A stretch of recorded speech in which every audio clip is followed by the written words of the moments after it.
welcome everybody. Please sit down. Hope everybody's ready to drink from a fire hose. Give it up for Sage.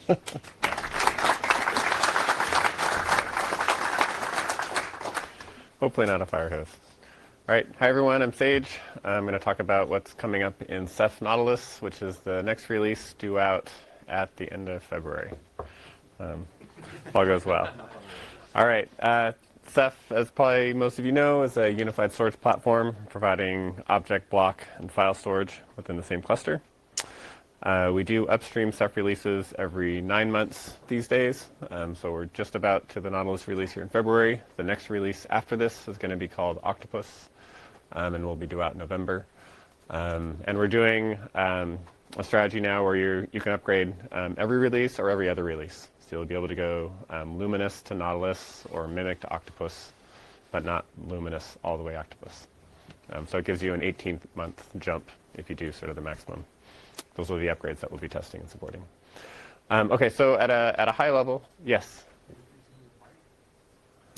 There's no mic for the room. Sorry, no PA. Sorry, it's for the video. Yes. All right. So we have 4 priorities that we're focusing on as far as upstream is concerned. One is usability and management. Ceph has developed a reputation over the years of being hard to understand and hard to use. And so a lot of effort has been going in over the past 2 years to address that, to make Ceph simpler and easier to manage. And a lot of the things I talk about will be around usability. Performance is important. Everybody's moving to all flash. We have to go faster. The new flash NVMe cards are like ridiculous. And so there's a lot of work in performance optimization. And there's a whole project called Crimson, or that's essentially rewriting the OSD to go much faster. Work around container ecosystems, so mainly supporting Kubernetes and CSI and so on. And then a lot of features around multi-cluster capabilities for multi-cloud and hybrid cloud. So those are sort of the 4 main themes that we focus on. All right, so talk a bit about the ease of use thing. So the biggest thing that's happening for Ceph ease of use is the dashboard. So there was an early prototype of the dashboard in Luminous. That was sort of a proof of concept. In Mimic, we brought in the OpenAttic project. And that's like much better. And then we continue to be expanding that with Nautilus. So lots of new features there. So we finally, for the first time, have community convergence across multiple vendors and lots of users on a single management dashboard for Ceph. And it's actually built into Ceph. So it's part of the Ceph Manager dashboard. It's there when you install Ceph. By default, you just have to turn it on and set up an SSL key and so on. And then currently, most of the stuff in the dashboard is around monitoring and management of your RGWs and your buckets and your RBDs and so on, managing Ceph itself. And we're sort of growing into adding more features around managing the cluster. So you'll be able to add nodes and replace OSDs and so on. But still a work in progress, but lots of progress. Lens is going to be talking about this later today, so you'll get a great demo of that. One of the new exciting pieces in Nautilus that's just being added is the orchestrator abstraction that I like to call the orchestrator sandwich. And it's essentially an abstract API in the manager that lets Ceph call out to whatever tool is being used to deploy Ceph. So there are 4 plugins that are being worked on currently. One is Rook, which is the operator for Kubernetes that deploys and manages Ceph. There's Ansible.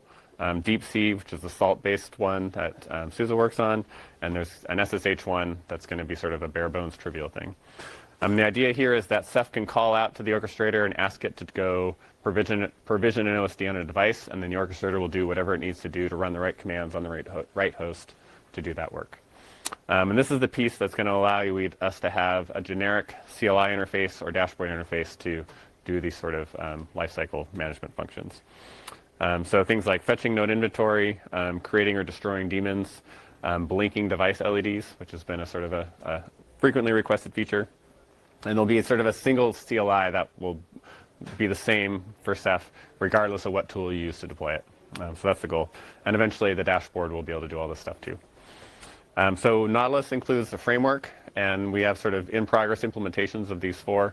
Exactly how far and what features each of those implementations are going to have in Nautilus remains to be seen. It depends on how much gets done over the next month. But this is all new functionality, and so a lot of it's going to get backported also to Nautilus as well. So we're very excited about sort of finally doing the last mile, so to be able to manage the full Ceph cluster from the dashboard in CLI. One of the big new Rados features in Nautilus is PG autoscaling. So picking a PG num for a Rados pool has always been sort of a black art. It's sort of the hardest thing to explain to users and have them understand and pick a number that isn't just wrong and going to be problematic. It was always confusing. The documentation was hard. So in Nautilus, there's sort of two key things. Previously, if you picked a PG num, you could always increase it. So you could increase the level of sharding within a pool, but you couldn't decrease it. So in Nautilus, you can now decrease it, and it'll actually merge PGs into fewer. And so you can, if you pick a number that's too big, you can fix your mistake. So that's the big key capability. And then on top of that, we have a module in the manager that will auto-tune the PG num for you. So it basically looks at all the Rados pools in your cluster, looks at how much data they're storing, and how many total PGs you have, and it figures out that, oh, this one should have fewer and this one should have more. And it can either issue a health warning telling you that your PGs are too big or too small, so you can do it, or you can just flip the switch and it'll automatically do it for you in the background. And you might not be able to read this, but there's an example of the command that will just sort of tell you the status. So it'll tell you what pools you have, how much data they have. They might be empty because you just created the cluster, but as an administrator, you can tell the plugin how much data you expect to store there, so it can pick an appropriate PG num. Or you can tell it the fraction of the cluster that you expect it to be, like this pool will be 20%, and that will feed into the same algorithm. And then it compares how many PGs you currently have versus how many it thinks you should have. And if it's off by more than a factor of 3, then it'll basically either do the action or tell you to make the change. And it can either do a health warning, or it can just do it for you. So hopefully this is going to be able to let most users just not think about this. In sort of the worst case scenario where you deploy every PG with one PG to begin with, and then the pool fills up over time to be a petabyte, it turns out that if you sort of asymptotically look at the total amount of data movement, you basically end up writing everything twice. You'll end up writing the data once, and then it'll move one more time before it ends up in its file location. So sort of the worst case scenario isn't too bad. But if you tell the cluster what's going to happen, then it'll do better, obviously. So, all right, device health metrics are sort of another key thing that we've taught Ceph about. So the OSDs and monitors now look at what the underlying physical storage device is that they're consuming. Underneath all the layers of LVM and DM and whatever else, they look at the device model and serial number.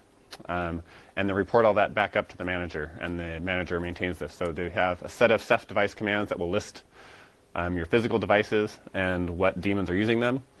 And then there is a set of capabilities in the OSD and monitor to scrape all your smart health metrics and store them in Rados. And there's a module in the manager that can operate in 2 modes. One of them has a pre-trained model that will try to predict the device life expectancy based on the smart metrics. And that's the local mode. And you can see that reflected here. And then there's also a cloud mode that is contributed by a company called Profit Store that will call out to their SaaS service and either use their free prediction service that's pretty accurate, or their paid service, which is super accurate, to figure out what the life expectancy is. And then based on that information, Ceph can either just issue health warnings saying that this device is going to fail soon, or you have a lot of devices that are going to fail all at the same time, and that's going to be a problem. Or you can flip the switch and it will automatically mark those devices out so that your cluster will automatically replicate to new replicas before the device fails, so you don't have that loss of redundancy. So we're pretty excited about this. Even just having this visibility into what devices are attached to what daemons is nice. And this will be tied into the, once we have the orchestrators knowing how to blink LEDs, which I think just DeepC is going to be the first one to do it, but the others will follow, then you'll be able to tell it to blink this device's LED, or you'll be able to tell it to blink this OSD's devices, one or more of them, to give you that sort of full closing the loop experience. And then one of the last sort of nice bits and pieces that we added to the manager is we're calling crash reports. So previously, if a Ceph daemon crashed, you would get a splat and a log file on some host somewhere, and then systemd would restart it, and you probably wouldn't even notice. Now, whenever a daemon crashes, it writes a small record to varlib crash with the process ID, the timestamp, and a stack trace. And then those are regularly scraped and reported to the manager. So the manager has a database of all the crashes that have happened recently in your cluster. And so you can do Ceph crash ls to list those crashes, and you can get info about them.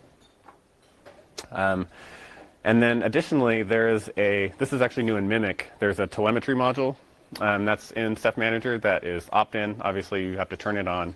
But it will regularly phone home just very basic information about your cluster to Ceph developers, saying this cluster exists, it has this many OSDs, it's running this version, it's this big, these are the services I'm using, so that we have a sense of what people are deploying. So in Mimic, that telemetry module also has the ability to phone home these crash reports. So if you opt in, which I encourage everyone to do, but you obviously don't have to do, then we'll find out what crashes are actually being seen by real users in the wild on what versions and what those stack traces are.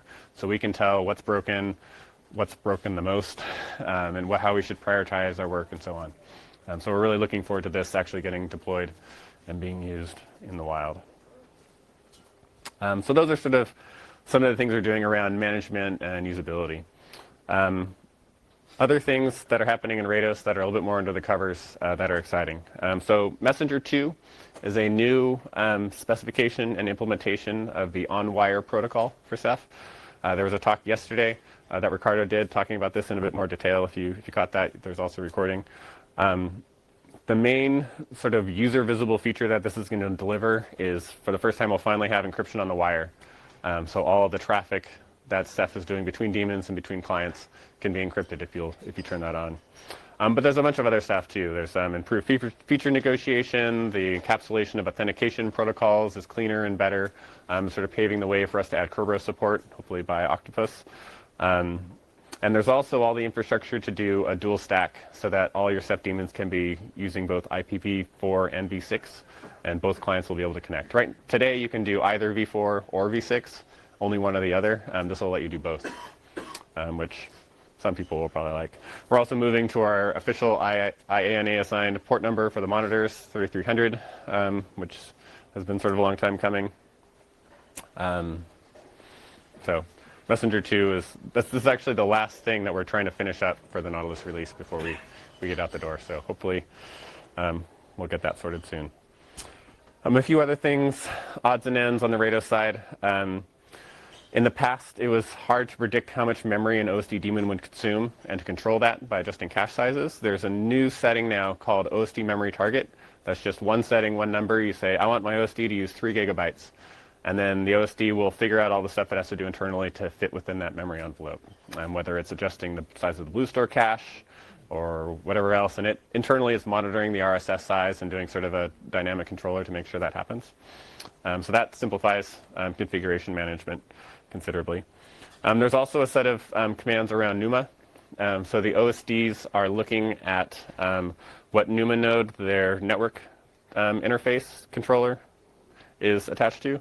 And they also, if it's an SSD or NVMe, they'll look at what NUMA node their SSD is attached to, and it reports that to the monitor. And there's a new command, Ceph OSD NUMA status, that tells you the OSD and what NUMA node they're on. And then there's a single setting you can set that will pin an OSD to a particular NUMA node. And you can see that also in that output. So this simplifies the process of, for these high performance nodes, of pinning OSDs to certain nodes. Hopefully, if you have a balanced machine, the network and the flash are on the same NUMA node, you can just pin the OSD there and you'll get better performance. Previously, this was a super tedious process. You had to do your own bash scripts to sort of manage all that. It was gross, but much simpler now.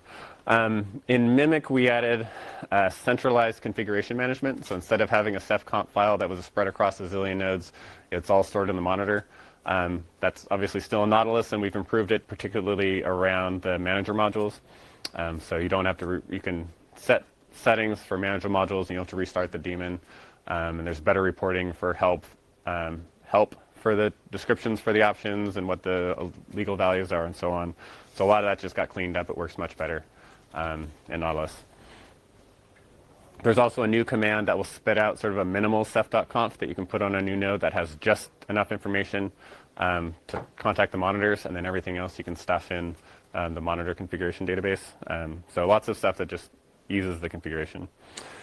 There's also a new manager module called the progress module that attempts to essentially establish some state around long-running events. So for example, if an OSD fails and there's a recovery operation that has to happen, it'll establish a progress event for that recovery, and it'll actually tell you you're 50% recovered or 70% with an ETA and so on.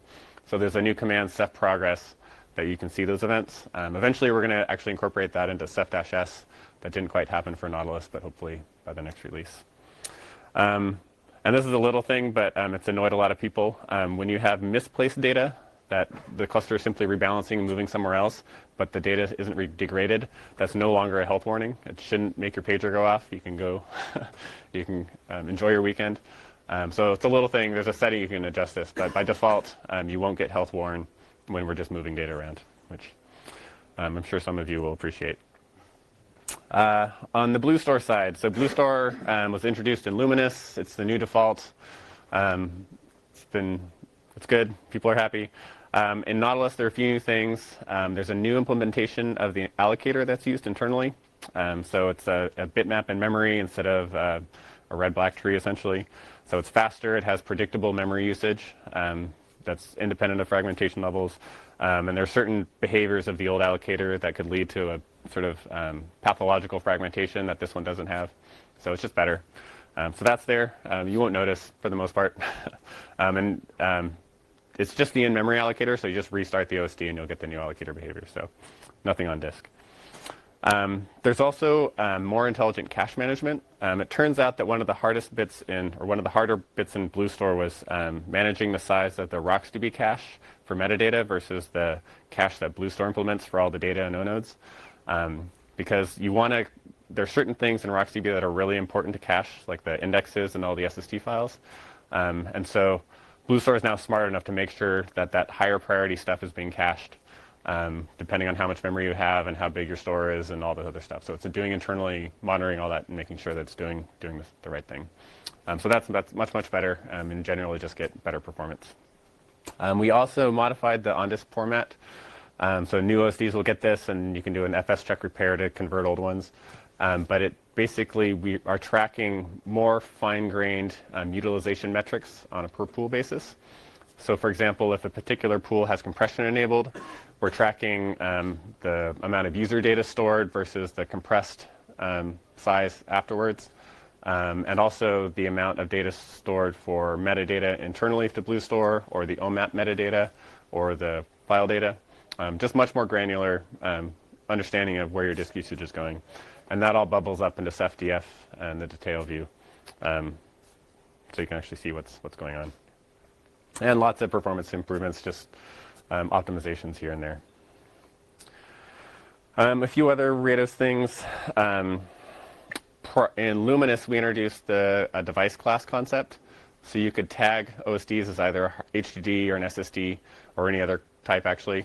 And you could easily write crush rules that would only target one class or another.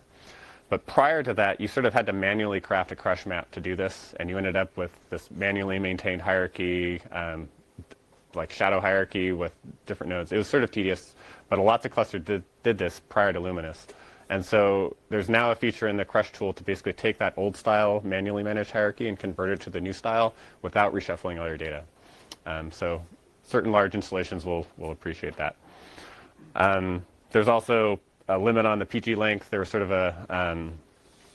a few corner cases where the memory utilization of the OSD could grow in strange recovery situations.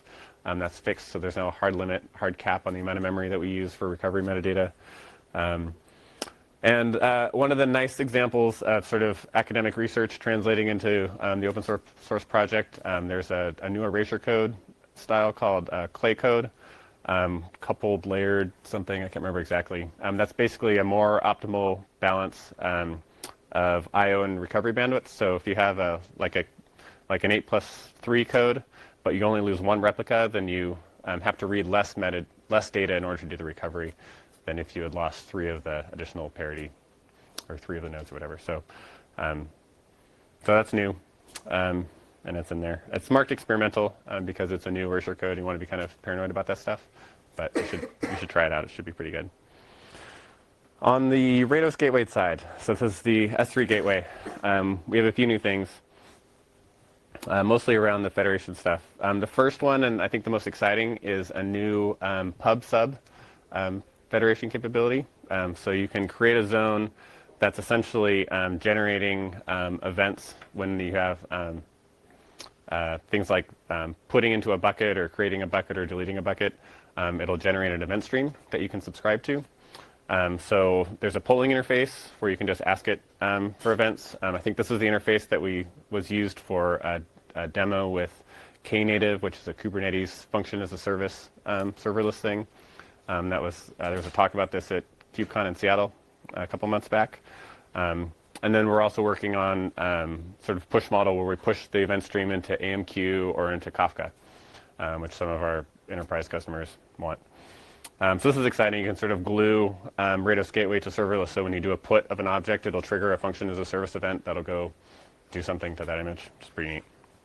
There's also an archive zone edition, so you can define a zone within your RGW federation that just gets basically a complete copy of everything in the other zones, and it turns on object versioning, so you'll have all versions of all objects. It's a relatively simple thing, but something that some people ask for just for compliance or backup or whatever else. There is an S3 API that implements lifecycle policy, I believe is the correct name for it.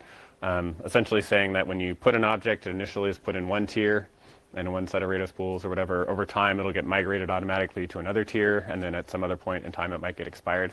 There's a whole specification around what policies you can define based on S3. So we're implementing that now, and it can control the tiering within a particular Ceph cluster among Rados pools. So you've always been able to specify different tiers for RGW buckets or individual objects, maybe erasure-coded Rados pool or replicated or whatever, and this lets you automate that lifecycle management across those tiers. And then on the performance side, a long time ago we used usually like Apache and FastCGI to talk to RGW. Then we used CivicWeb, which is sort of an embedded, simple web server. That's what we currently use by default now. In Nautilus, we've switched to a new web front end called Beast, which is part of the Boost project. It uses the Boost Agio. It's a more asynchronous programming model. It scales better. It's faster. So that's new in Nautilus. And then there's also some new features around STS, which is sort of the security authentication framework integration. I'll be honest, it's all a blur to me because there's so many standards and I can never keep track of which ones they've implemented, but there's something new in STS in Nautilus that you can go ask the RGW folks about, and they'll be happy to tell you. All right, on RBD, block device. The first big thing on RBD is live image migration. So you've always been able to have different Rados pools with different performance characteristics or placement or whatever, and have images mapped to those pools.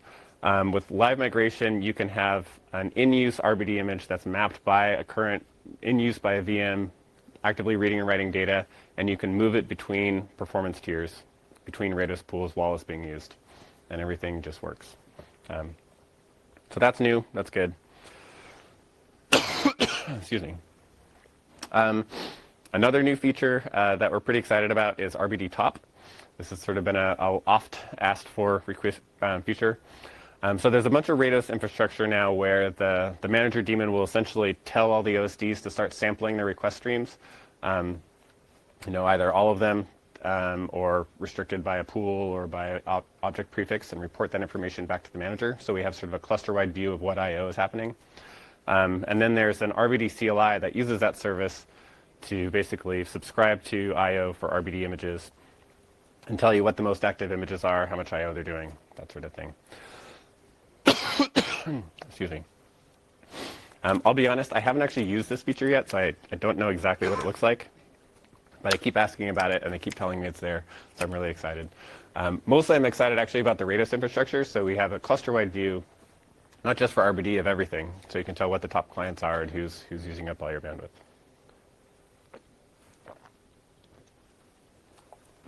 All right.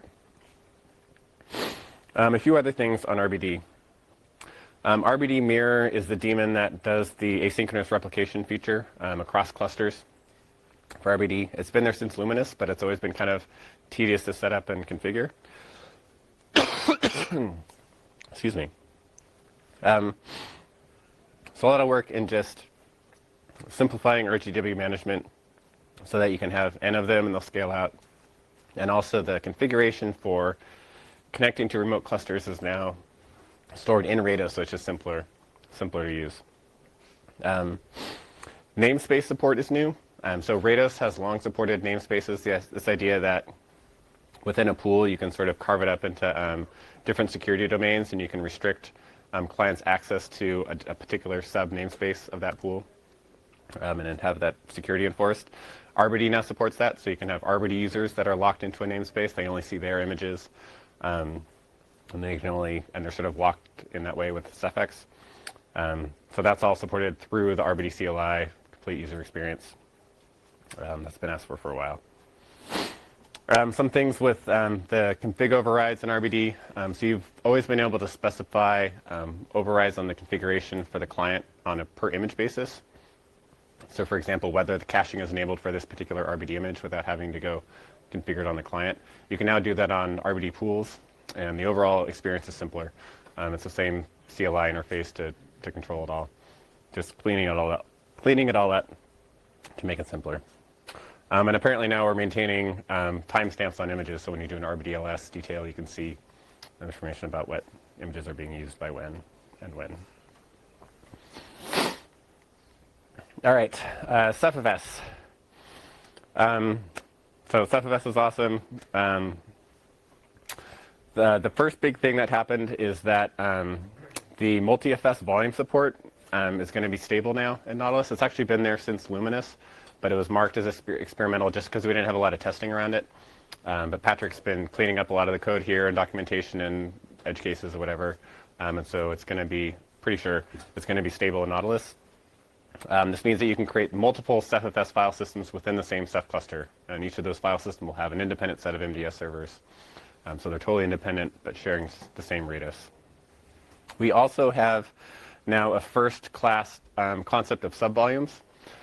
So previously with Manila, we wrote this library called Ceph Volume Client, confusingly named, that basically just creates subdirectories within CephFS and sets a quota on them.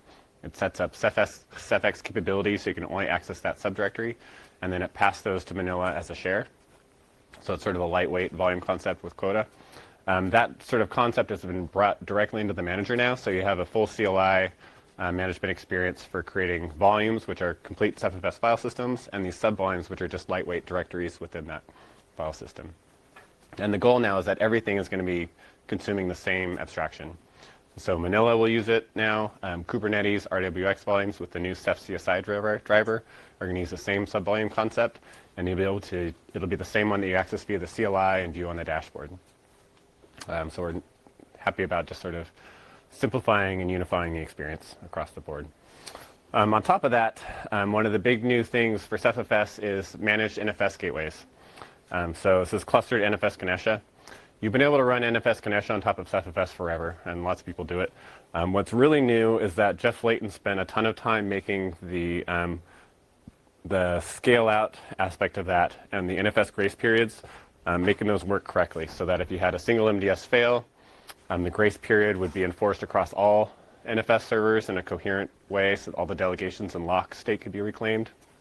All the corner cases around the recovery that people can easily ignore or not even realize are problems are all sort of managed correctly. And so the NFS Ganesha daemons are now storing their configuration in Rados. They have an object in Rados that manages the grace. They're sort of doing this in a coherent way. And now those Ganesha daemons are also managed by Rook, at least when you're using Kubernetes. Ceph Manager, using that new orchestrator API, will call out to Rook to create the NFS daemons or however many you want to do. And then they'll all be working together to do the grace period. So it's a sort of a complete, coherent experience without a lot of tedious manual configuration needed. So we're excited about that. A couple other things on CephFS. There is an outreach intern project that created a CephFS shell. This is just a sort of a wrapper around libCephFS, a CLI that you can run and do like make dir ls, things like that, and you can write scripting around. This is really mostly convenient for scripting around CephFS. So for example, if you wanted to set a quota on a directory, previously you would have to go mount CephFS and do a set adder and then unmount it. Now you can just do a CLI command to the shell to sort of do it all for you in a quick, lightweight sort of way.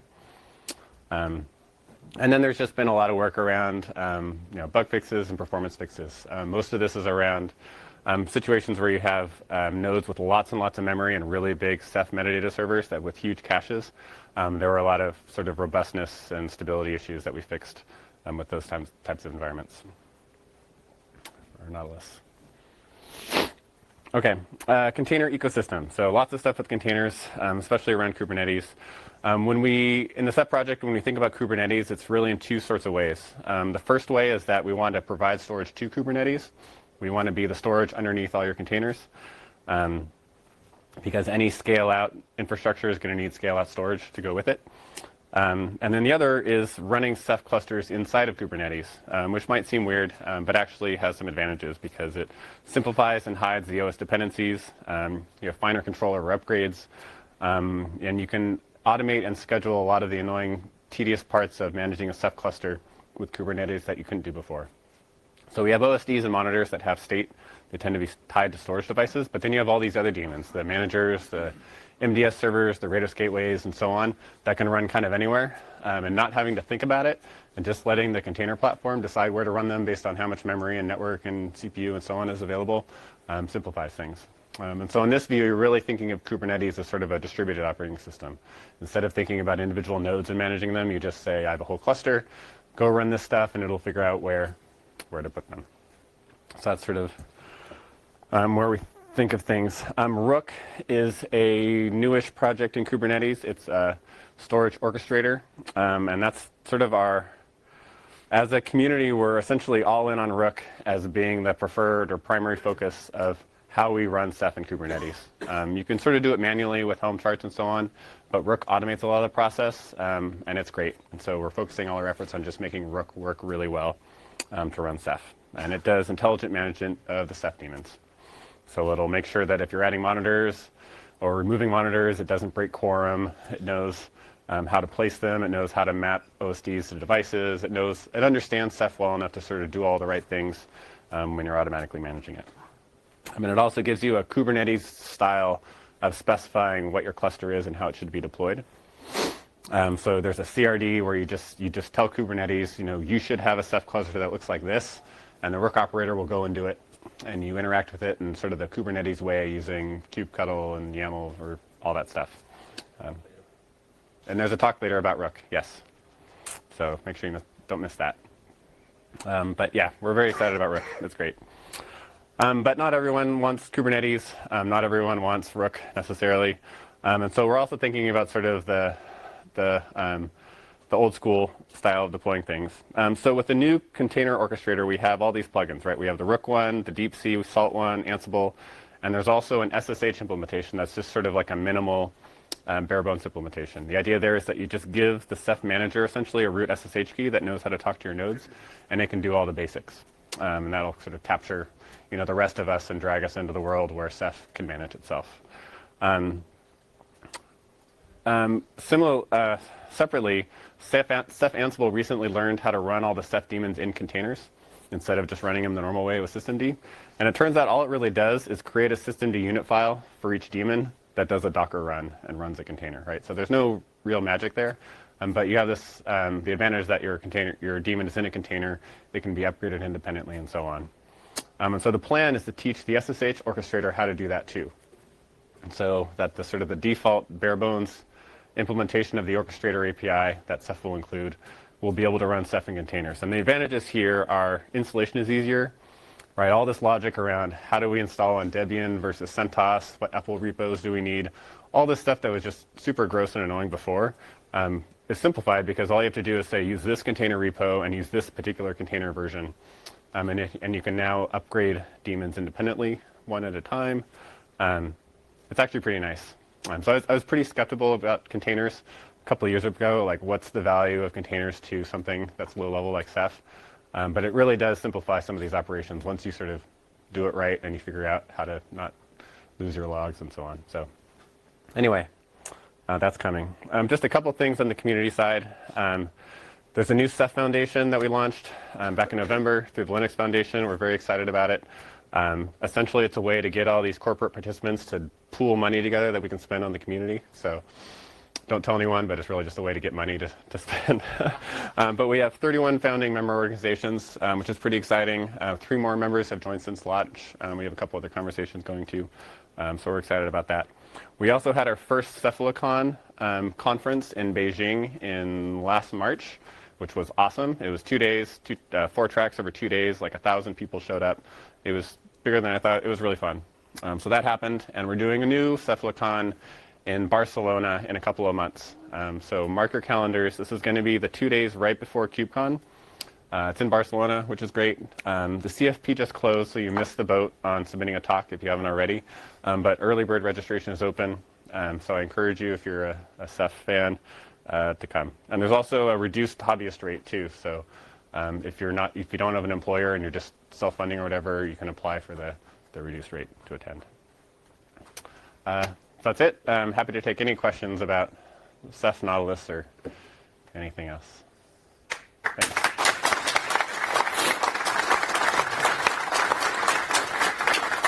Yes? You just mentioned earlier that you can just keep a release when you make grades. This doesn't go on par with the release cycle of both release and deadline. Mm-hmm. And I was wondering if you were thinking about reconsidering it and adding one more release that we can move from, let's say, stretch as dual and just a release with news, because we cannot. Yeah, so the question is around our 9-month cycle and not being aligned with distribution cycles. Yes. 9 months is okay, that I don't mind that, but like The timing? I have a great pass for 18 months. If you were doing just one more release, then it would be on par with both release and deadline per release. Yeah. So the question is, can we do 3 instead of 2? The challenge is just that there's a lot of investment and overhead into testing and maintaining the ability to do those upgrades. It means that we have to keep around old behavior for that much longer, and it gets harder to maintain and so on. And so 2 was sort of a compromise that we settled at. And so I'm not super excited about expanding it to 3, especially if 2 is enough to get you from point A to point B, even if it's not as convenient.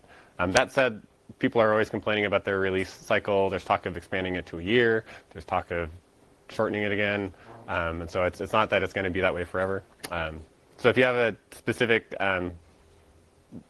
request or whatever on that, I would email the list, and we'll bring it up. Thanks. Yes. So you mentioned the possibility of the NUMA optimization. Mm-hmm. So do you have any, or is it somehow quantify how large The benefit is. Yes. So the question is around the NUMA configuration stuff, and can I quantify how much it improves? It totally depends on your hardware.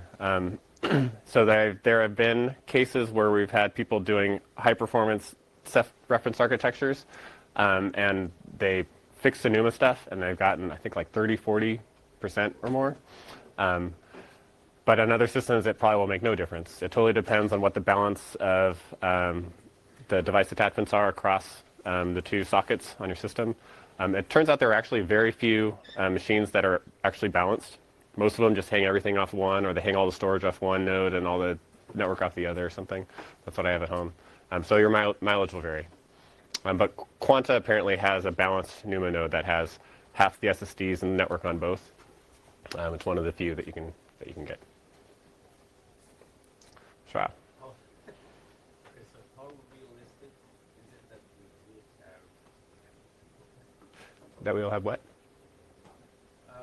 How realistic is it that we will have Rook and Matty and all that? The question is, how realistic is it that we'll have Rook and Kubernetes for Nautilus? So the Rook stuff is sort of a little bit decoupled from the Nautilus release. So Rook is in the 0.9 release. Lots of people use Rook today and have it in production even. We're working towards a 1.0 release. I'm holding out for the 1.0 release before I sort of full on grab the megaphone, because there are a couple things with the way that OCs are deployed that I want to clean up a bit.